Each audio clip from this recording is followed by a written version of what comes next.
하나님께서 창세전에 세우신 계획이 있습니다.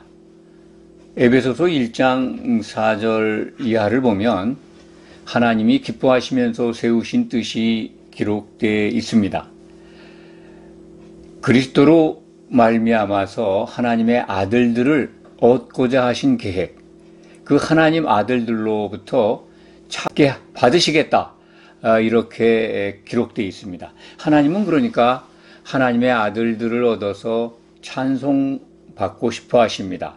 그 계획을 세우셨고 그것이 창세 전에 세워졌다고 성경은 기록하고 있습니다. 그 세우신 계획을 이루어 가시기 위해서 지금도 쉬지 않고 일하고 계십니다. 요한계시록 1장, 오늘 우리가 읽었습니다만 7절에서 8절 말씀입니다. 이 말씀은 계시록 첫째 장에서 서론을 말씀하신 다음에 예수님이 다시 오시는 장면을 우리에게 보여주고 있습니다. 예수님이 다시 오실 때의 기록은 신약성경 여러 군데 기록되어 있습니다. 예수님이 직접 인자가 올 때 구름을 타고 오리라, 또는 마태복음 24장 31절에 보면 30절부터 31절이죠. 구름 타고 오는데 애국하는 자들이 있을 거라고 미리 말씀하셨습니다. 그렇습니다. 오늘 말씀도 그 내용이 포함되어 있습니다. 7절에 보면 볼지어다 그가 구름을 타고 오시리라. 예수님께서 재림하실 때 구름을 타고 오신다는 말씀입니다. 구름 타고 오신다는 말씀은 예수님도 직접 설명을 하셨습니다. 복음서에 여러 군데에 기록되어 있습니다.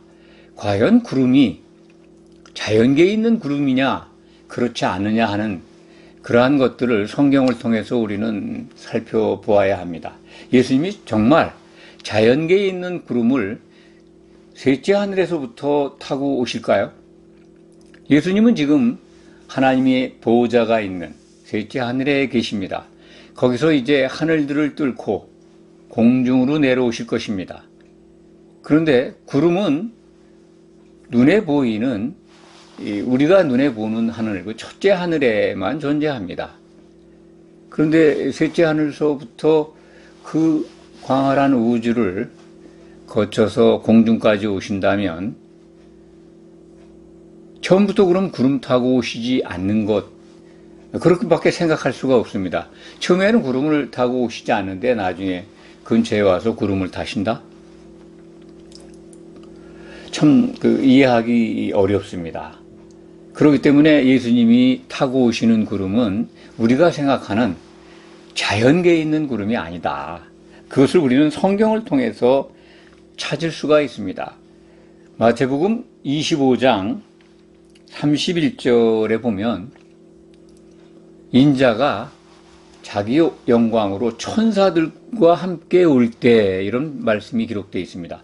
심판주로 오신다는 걸 설명하실 때 천사들과 함께 온다라고 말씀하셨습니다.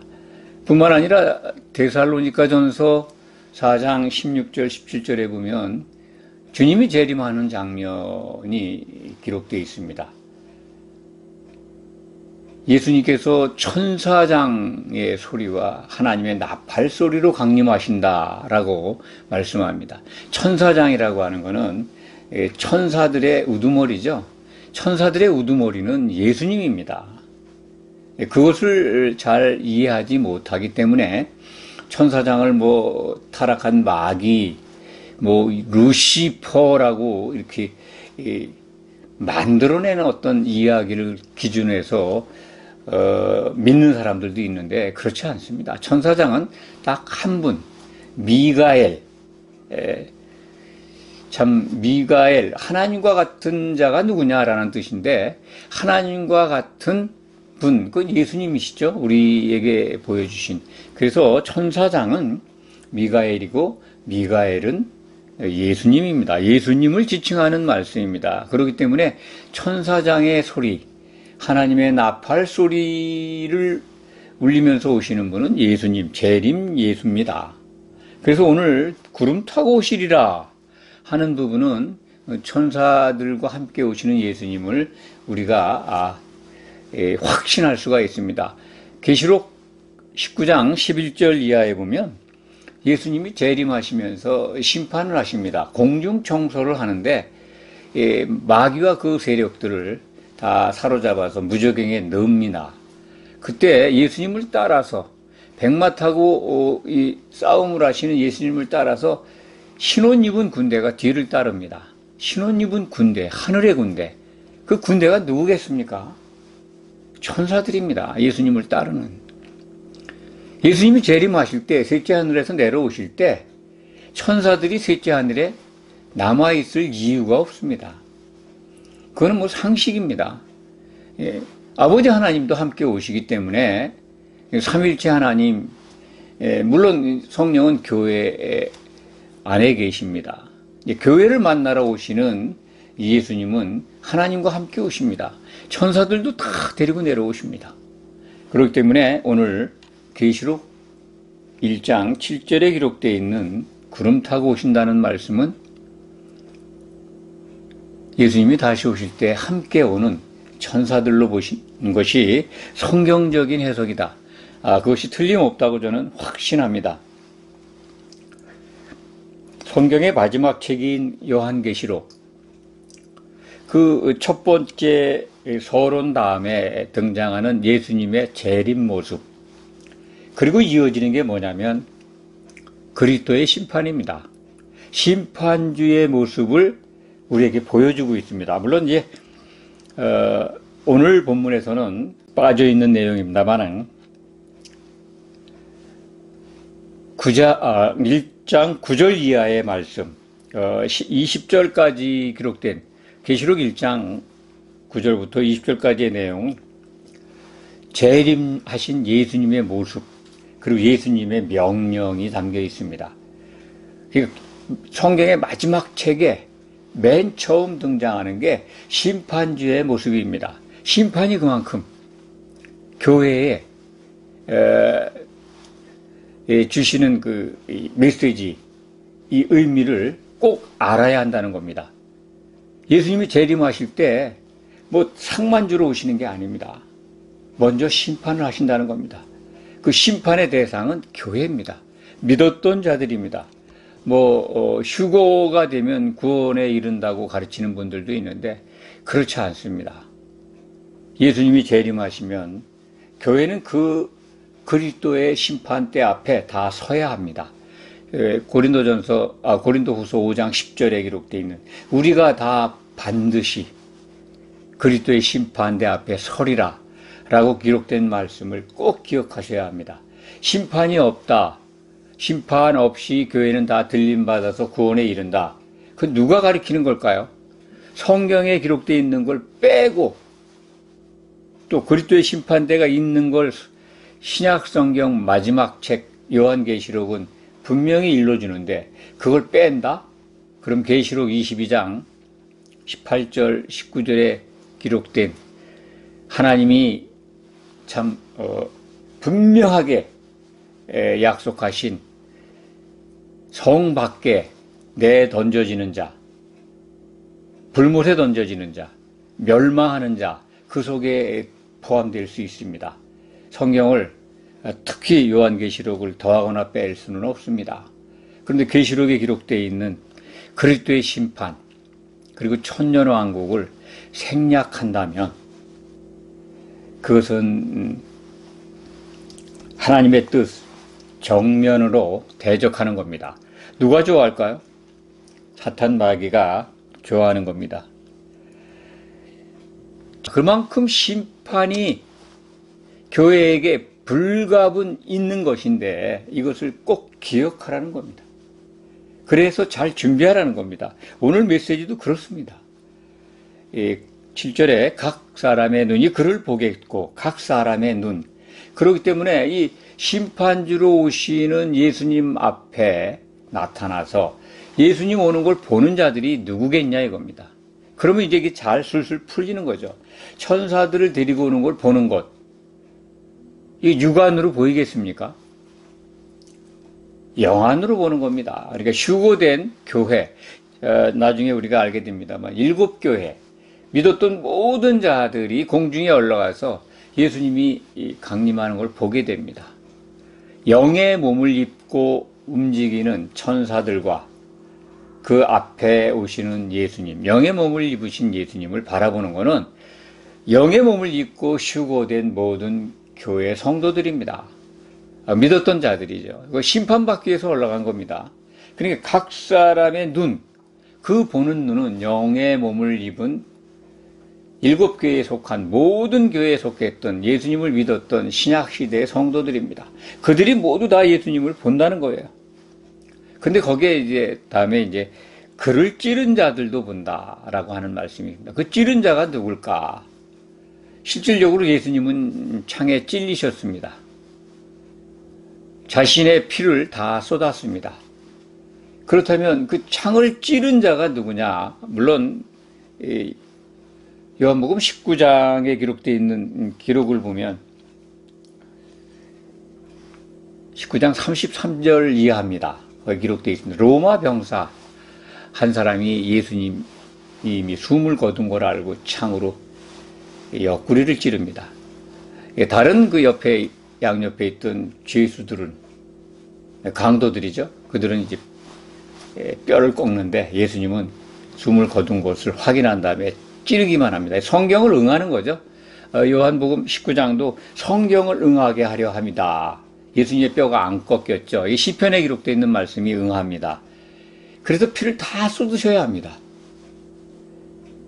피를 다 쏟았는데 그렇다면 그 찌른 자가 누구냐? 여기 보면은 로마 병사 한 사람이라고 우리가 해석할 수가 없습니다. 그를 찌른 자들 여러 사람이 찔렀다는 겁니다. 많은 사람들이. 찔른 사람들은 예수님을 피나게 한 자들은 예수님의 피가 필요한 사람들입니다. 누가 필요했습니까?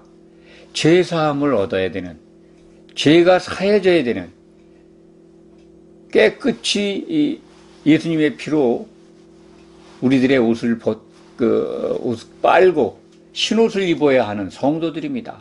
예수님의 피가 필요한 신약시대의 성도들이 다 예수님을 찌른 겁니다. 그렇다면 이들은 이제 휴고돼서 올라가 있는 영적 유대인들이죠. 영적 이스라엘. 실질적으로 예수님을 찌른 건 로마 병사지만 그 뒤에 누가 있습니까? 유대인들이지 않습니까? 유대인들이 찌르게 한 거죠. 그런데 이제 예수님 찌른 자들이 실질적으로 재림하시는 예수님을 보는 그 자들은 영적 유대인들, 영적 이스라엘이죠. 우리들입니다. 신약시대에 복음을 듣고 예수님을 바라보아서 휴거돼서 공중에서 예수님을 상봉하는 자들입니다. 그들이 본다는 거예요. 땅에 있는 모든 족속들이 그로 말미암아 애곡한다.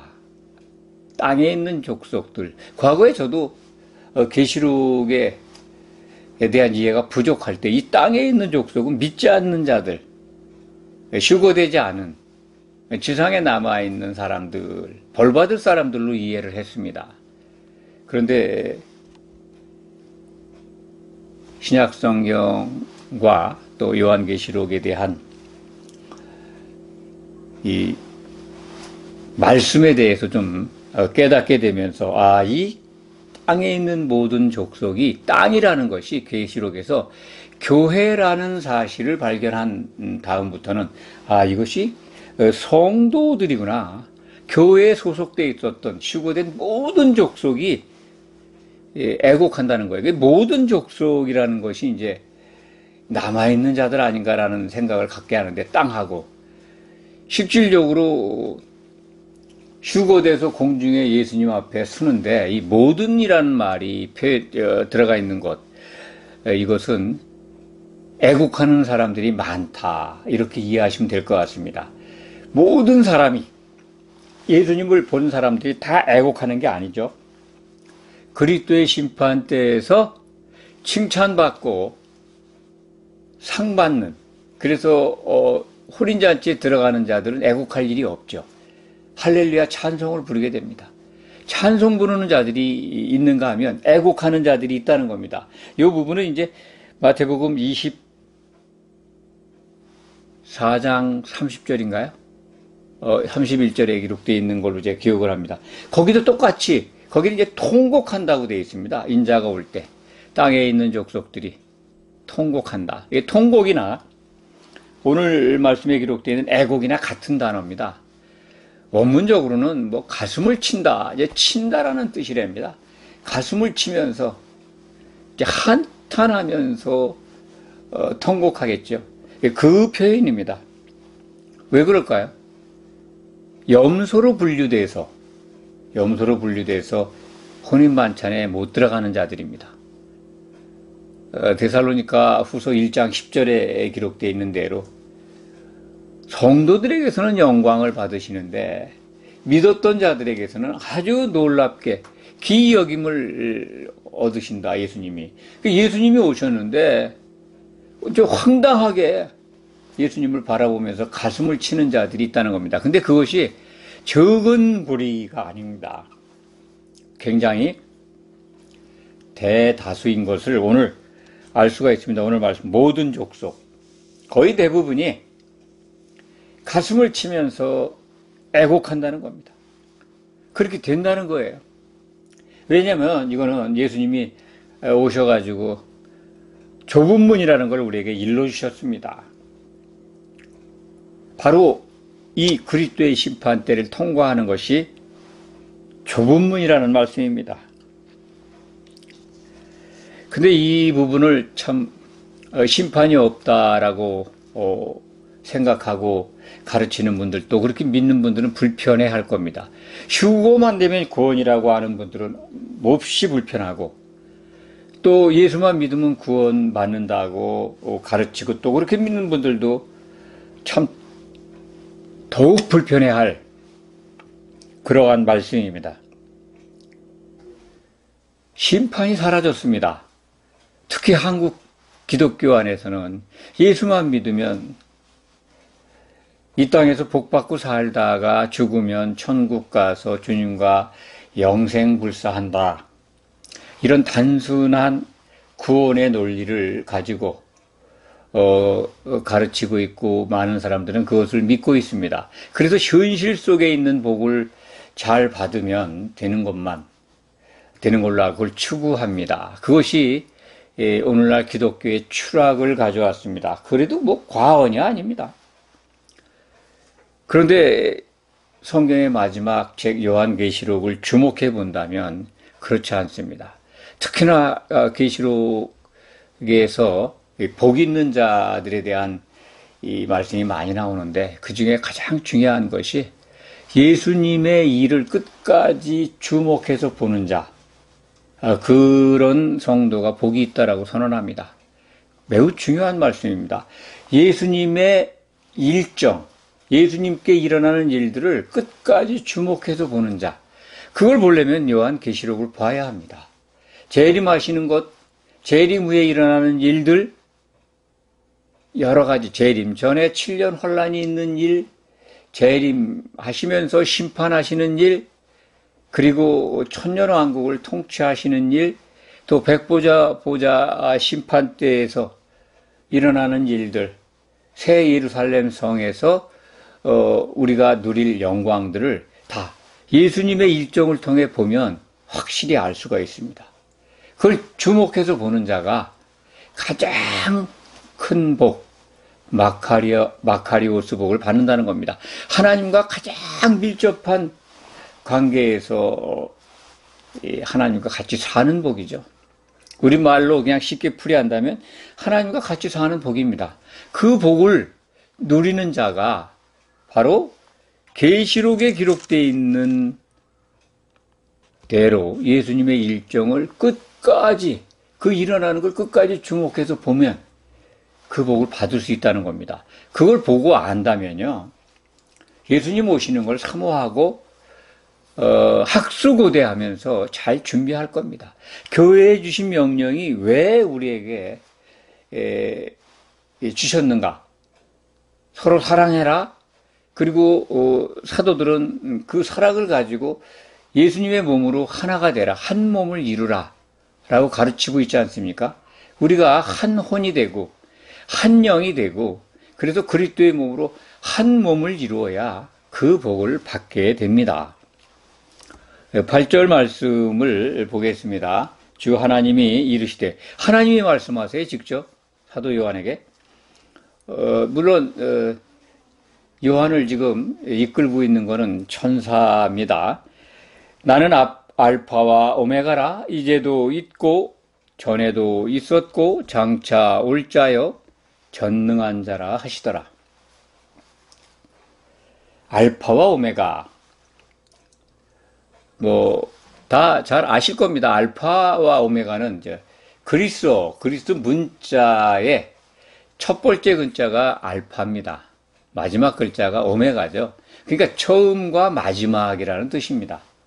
그 하나님이 처음과 마지막이시다라는 뜻은 성경 속에서 우리가 찾아야 합니다. 그분의 어떤 존재의 신비한 모습을 설명하는 게 아니라 하나님이 시작하신 일,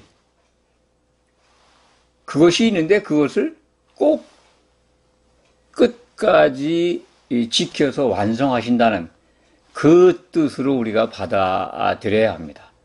하나님은 창세전에 세우신 일이 있다고 말씀드렸습니다. 그 일이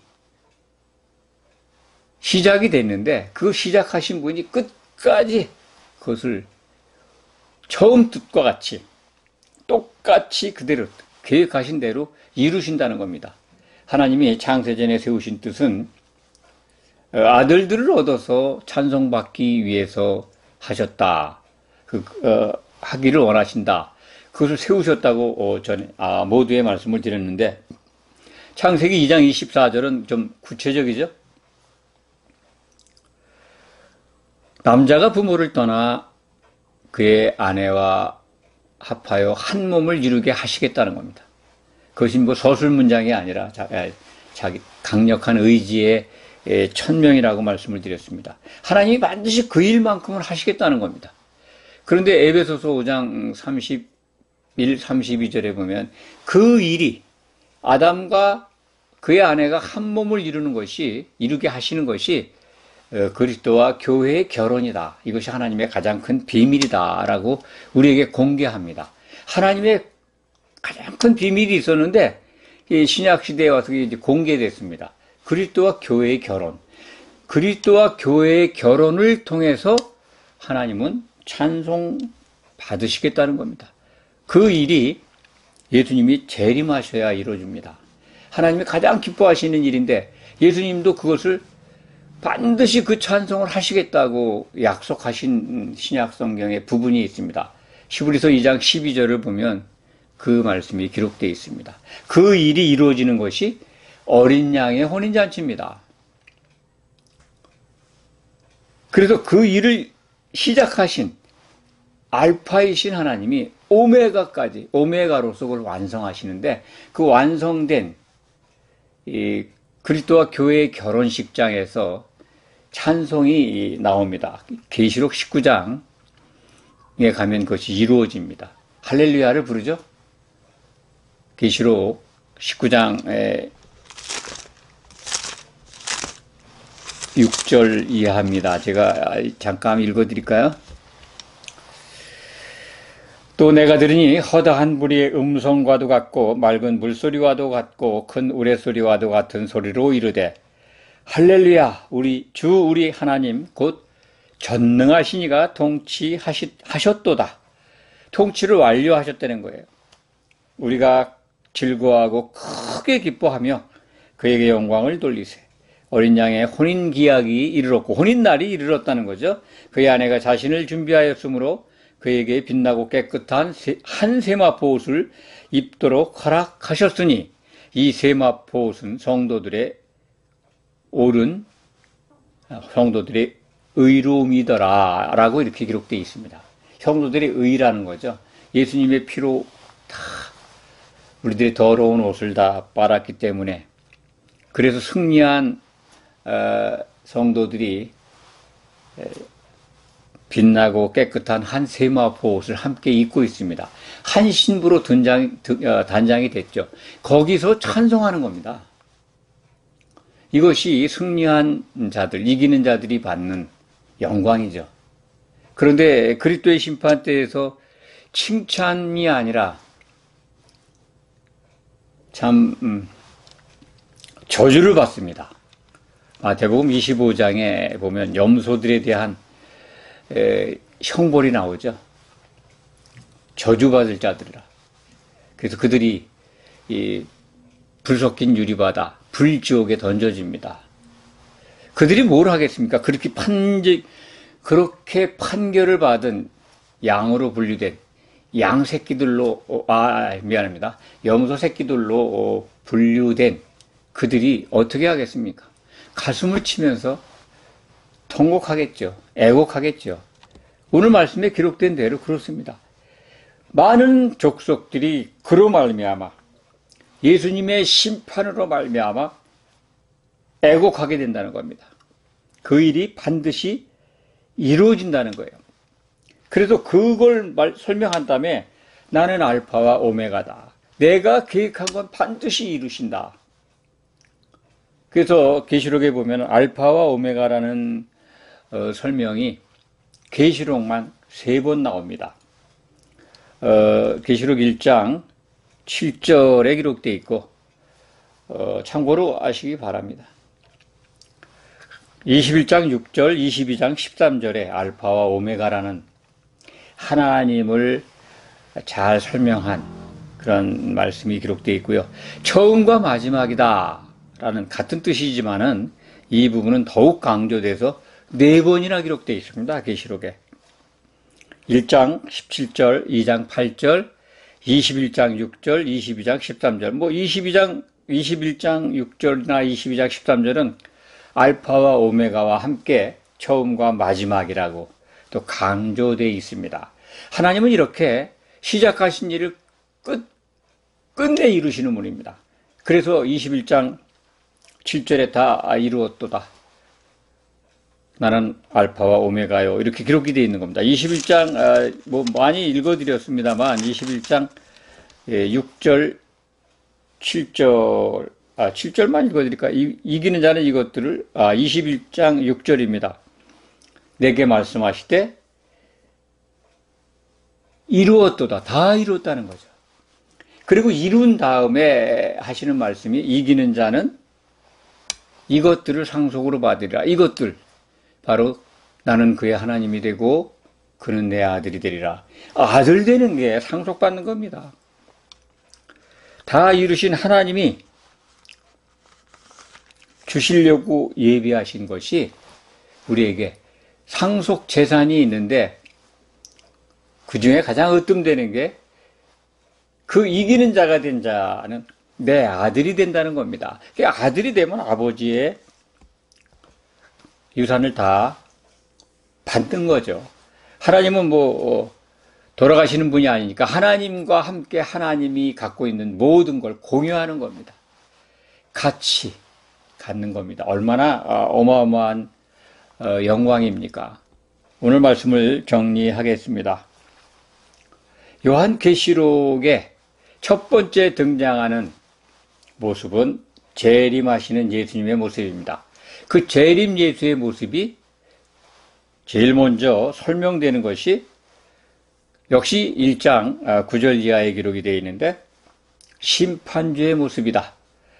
사도 요한이 영이 공중에 올라가서 주의 날에 올라가서 예수님이 내려오는 그 교회 앞에 서신 7교회 가운데 서신 예수님을 바라보는데 만납니다. 1장 17절에 보면 그렇죠. 내가 볼 때 그의 발 앞에 엎드려 죽은 자 같이 되매 그가 오른손을 내게 얹고 안수까지 하시죠. 예수님 만납니다. 근데 죽은 자 같이 돼요. 그 사도 요한의 기록을 우린 믿어야 합니다. 계시록을 폄하하면 안 됩니다. 심판이 그만큼 중요하기 때문에 심판부터 먼저 예수님 재림과 그 다음에 심판주로 오신 예수님을 설명하고 있잖아요. 기독교가 심판을 잃어버리면 안 됩니다. 교회는 이걸 가르쳐야 합니다. 심판이 있습니다. 심판에서 추락하는 자들이 합격하는 자들보다 많습니다. 이거 꼭 명심하시기 바랍니다. 우리는 반드시 그날에 하나님 아버지를 찬송해야 합니다. 애곡하면 안 됩니다. 뭘 하시겠습니까? 당연히 우리는 찬송해야죠. 그것을 위해서 깨어서 하나님의 말씀을 주목하여서 지켜보는 자가 되시기를 바랍니다. 기도하겠습니다.